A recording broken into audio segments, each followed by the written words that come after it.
Assalamualaikum warahmatullahi wabarakatuh. Di sini saya akan mempresentasikan tentang sulfonamida, antihistamin, dan barbiturat. Yang pertama yaitu sulfonamida.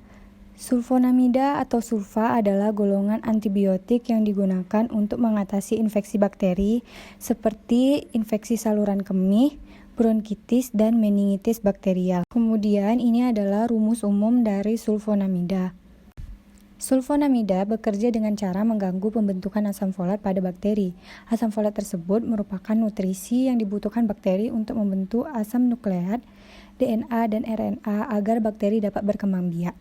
Jika pembentukan asam folat terganggu, maka bakteri tidak bisa berkembang biak. Selanjutnya yaitu sifat fisik dari sulfonamida. Yang pertama, zat padat atau berbentuk kristal, berwarna putih, tidak berasa, pahit, dan tidak berbau dan tidak higrokopis. Selanjutnya kelarutan, umumnya tidak larut dalam air dingin dan larut dalam air panas. Kemudian mudah larut dalam asam, larut dalam aseton dan alkohol, larut dalam alkil hidroksida, dan tidak larut dalam eter. Dan ini adalah beberapa bentuk reaksi dari sulfonamida, yaitu ada dengan asam karboksilat, ada uji indofenol, ada uji diazol. Selanjutnya ada efek samping dan bahaya sulfonamida. Efek samping dari sulfonamida yaitu seperti mual, muntah, pusing, sakit kepala, dan diare.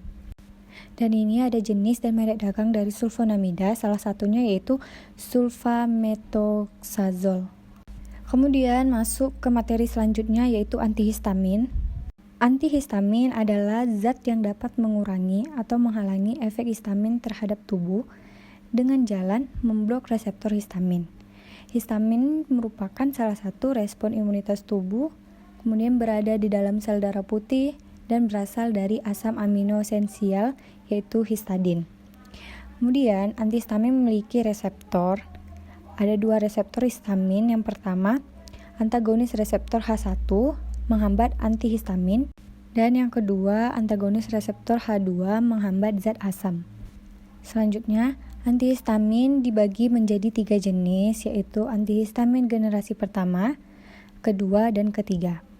Antagonis generasi pertama memiliki cara kerja yang melewati lapisan otak, sehingga bisa menyebabkan rasa kantuk, sedangkan generasi kedua dan ketiga tidak melewati lapisan otak sehingga lebih jarang menyebabkan kantuk. Ini ada beberapa sifat fisik dari antihistamin. Yang pertama, bersifat basah, tidak larut dalam air, dalam bentuk basah larut dalam kloroform dan pelarut organik. Kemudian rasanya pahit dan larut dalam HCl menjadi bentuk garam yang larut air. Masuk ke slide selanjutnya yaitu aktivitas penting dari histamin. Yang pertama, kontraksi otot polon bronchi, usus dan rahim. Yang kedua, vasodilatasi semua pembuluh dengan penurunan tekanan darah. Yang ketiga, memperbesar permeabilitas kapiler untuk cairan dan protein dengan akibat udema dan pengembangan mukosa. Yang keempat, hipersekresi ingus dan air mata, ludah, dahak, dan asam lambung. Yang terakhir, ada stimulasi ujung saraf dengan eritema gatal-gatal.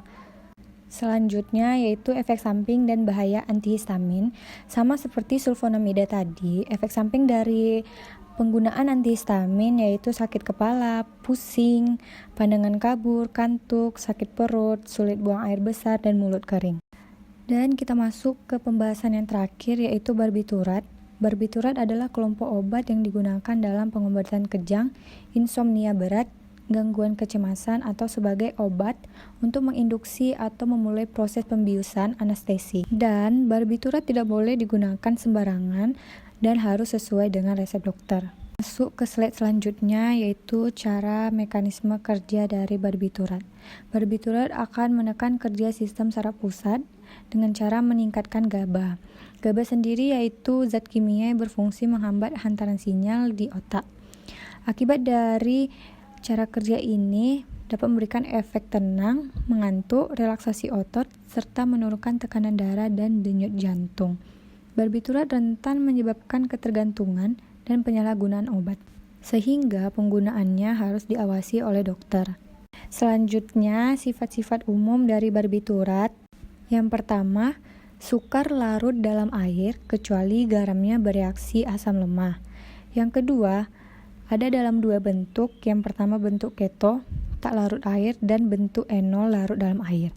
Bentuk keto larut dalam pelarut CHCl3, eter, etil asetat. Dan yang keempat, garam Na-nya dalam larutan mudah terhidrolisa menjadi barbital yang mengendap dan CO2 atau ureum. Dan yang terakhir, ini ada beberapa contoh reaksi barbiturat dengan reaksi Pari, pembentukan senyawa kompleks antara barbital dengan senyawa CO. Dan yang kedua, reaksi Zwicker, pembentukan senyawa kompleks antara barbital dengan senyawa CO dan Cu. Dan yang ketiga, reaksi kristalisasi, yaitu reaksi pengendapan atau kristal, umumnya reaksi kristal golongan barbiturat dengan aseton dan air. Sekian dari presentasi saya mohon maaf apabila ada kesalahan, lebih dan kurang saya mohon maaf. Assalamualaikum warahmatullahi wabarakatuh.